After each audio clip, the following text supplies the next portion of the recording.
माना कि भूल तो हम सब से ही हुई है, इसमें भगवान का कोई लेना देना नहीं है। कई लोग क्या बोलते हैं कि आप भगवान भगवान गाते रहते हो, अब आपके भगवान कहाँ गए? महामारी पड़ रही है, भगवान चुप क्यों बैठे? अरे भगवान तो उस समय भी चुप बैठे थे जब हम पशुओं को मार मार के खा रहे थे। भगवान तो उस समय भी चुप बैठे थे जब हम वृक्षों को काट काट करके इस विश्व को नष्ट कर रहे थे।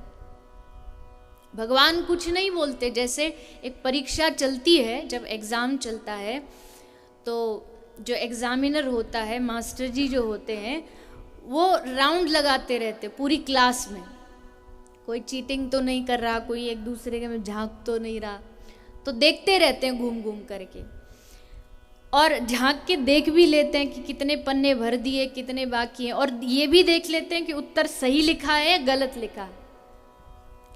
पर ये देखने के बाद भी अगर मान लीजिए हमने उत्तर सही लिखा है और मास्टर जी ने देख लिया कि सही उत्तर है, तो उसी समय मास्टर जी पीठ थपथपा के ये नहीं कहेंगे कि हाँ शाबाश बेटा बिल्कुल सही लिखा है तूने, और अगर गलत उत्तर लिख दिया तो रोकते भी नहीं हैं कि नहीं नहीं तू गलत लिख रहा है। वो चुपचाप बस देखते हैं, तू सही कर, सही लिख या गलत लिख, वो कुछ नहीं बोलेगा।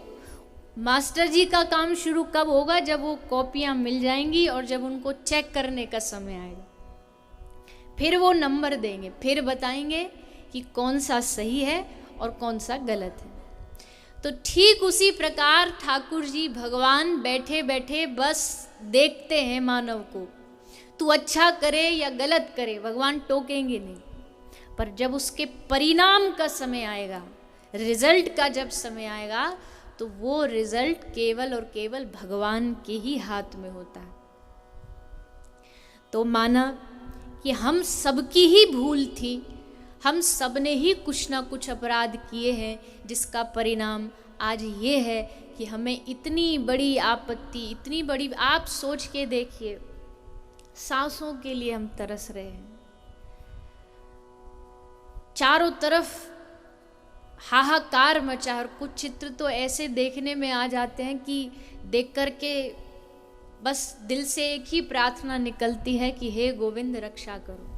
अब इस विश्व पर बहुत कहर आया है, बहुत आपत्ति आई है, और वैसे भी भारत जो राष्ट्र है ये तो भगवान के ही भरोसे जीता है, भगवान के ही विश्वास पर जीता है। तो हे गोविंद अब तो सबकी रक्षा करो। और आशा है कि प्रभु हम सबकी पुकार अवश्य श्रवण करेंगे।